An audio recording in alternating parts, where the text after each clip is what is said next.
I want to share a story with you. This is a story of one of the Imams of Hadith from the 2nd century. His name was Malik Ibn Dinar. Malik Ibn Dinar, he writes his own story. He says, I was a young man of 19 years old, and I used to commit every single sin possible. I used to drink, I used to steal, I used to kill, I used to commit zina. Any sin that you can think of, I used to commit it. And one day, while I was walking on the streets, I came across a beautiful young girl, no older than 5 years old. When I saw her, something happened to my heart. Something told me that it was time to change my ways. So I went home and I prayed. I said, Oh Allah, what is this feeling? What is happening to me? So I decided that at that time I would start to change my ways. I decided to get married. Lo and behold, 9 months later, Allah subhanahu wa ta'ala grants me a beautiful young girl named Fatima. Fatima became the coolness of my eyes and the warmth of my heart. I used to love her, I used to play with her, I used to take care of her. And one day, while I was sitting on a chair, I was about to take a drink of alcohol. She came and sat in my lap like she used to do. And she started to play with my beard. And as I was about to take a sip, she hit my hand and the glass went flying away. I thought to myself at that time, had it been anyone other than Fatima, I would have struck their neck.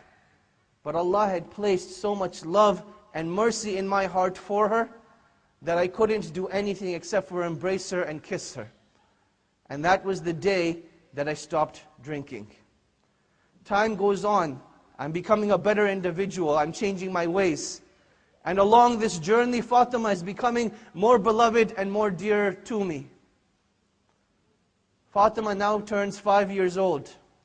She reminds me of that beautiful young girl that I saw on that street that helped me change my ways. But at that time, Allah subhanahu wa ta'ala tried me with a trial so great, it was as if no one on the planet had been tried with such a trial before. Allah subhanahu wa ta'ala took Fatima away from me. She died. I went into depression, I became sad. I didn't know what to do. So I started to drink again, in hopes that the pain would go away. I used to drink, and I used to drink, and I used to drink. And the nighttime I would drink so that I could pass out during the day. And during the day I would drink so that I could pass out during the night. And one day when I passed out during the day, Allah subhanahu wa ta'ala showed me a vision. The day of judgment had begun. And as I arose, other people arose as well. And there was chaos everywhere. People were running, yet I had no idea what they were running to or what they were running from. And as I started to run with the people, I noticed that I was the only individual that had a giant black snake right behind him.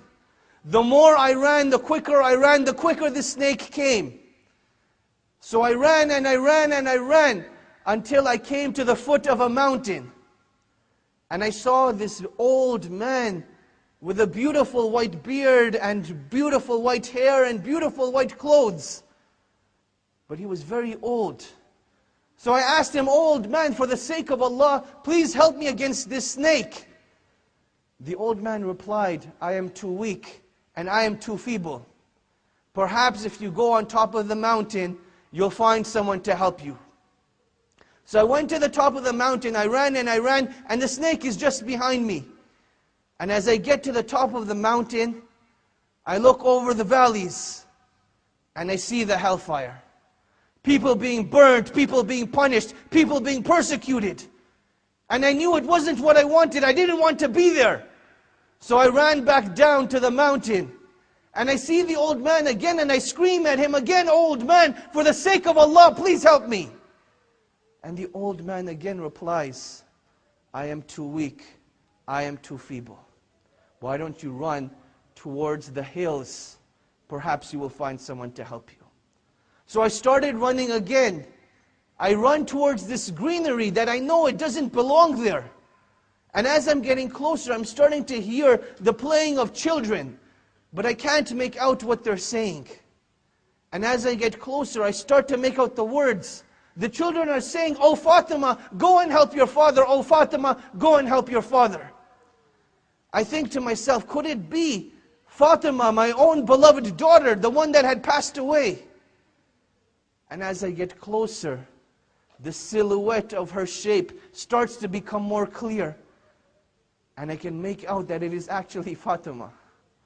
And her arms are wide open, waiting for me to come and embrace her.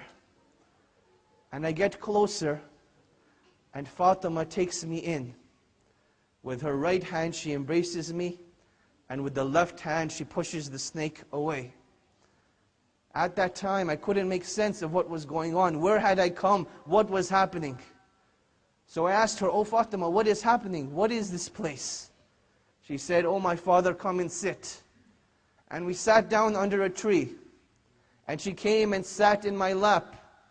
And she started to play with my beard, just like she used to do in the dunya. So I asked her, "Oh Fatima, please explain to me what is happening." She says, "Oh my father, this is the day of judgment.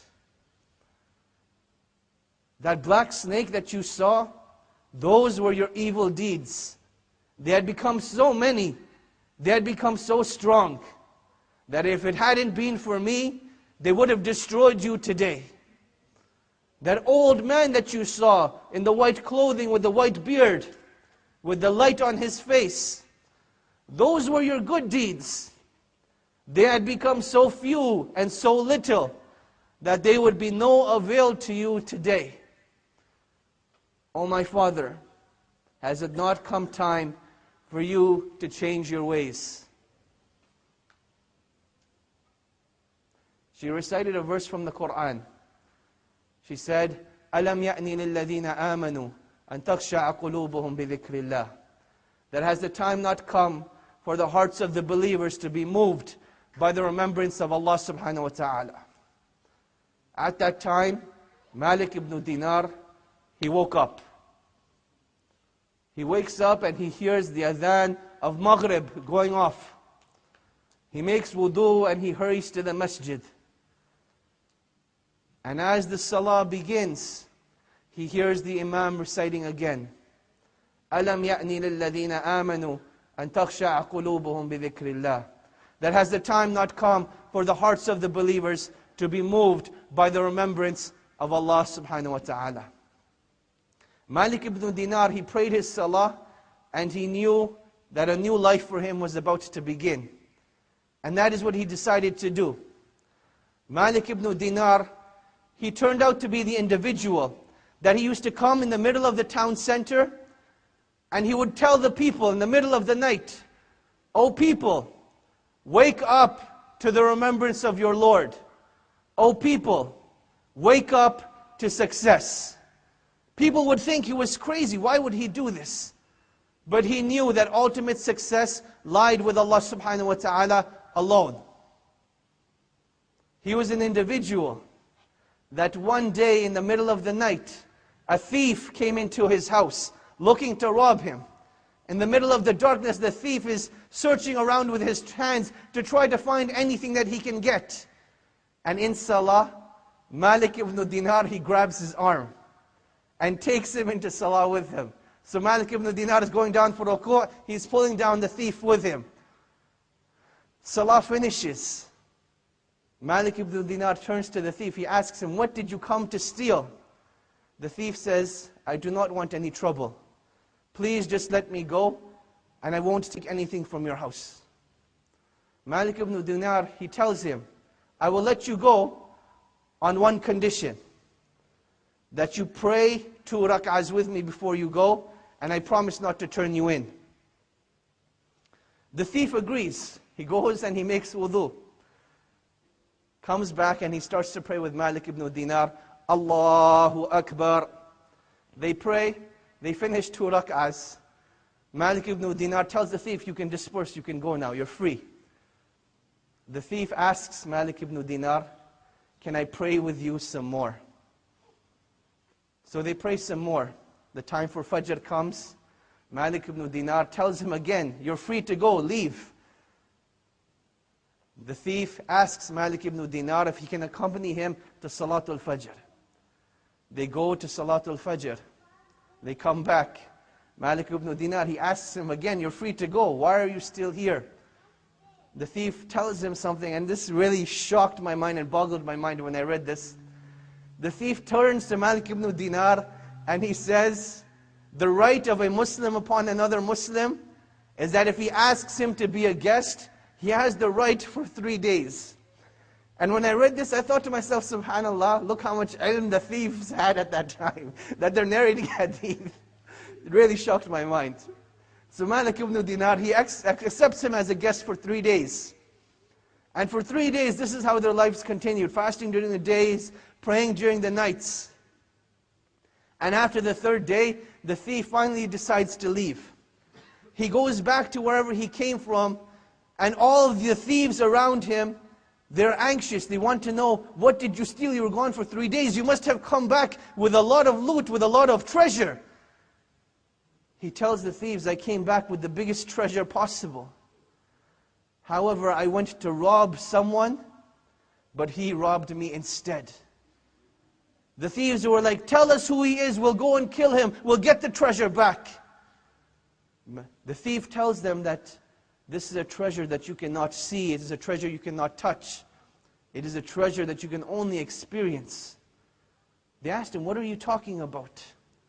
He says, I made the mistake of going to the house of Malik Ibn Dinar. He caught me. He taught me to pray. He taught me to fast. He taught me to wake up in the middle of the night and remember my Lord. I went to steal the most treasurable thing that he had, but he took my most prized possession, my heart, and he gave it to Allah subhanahu wa ta'ala.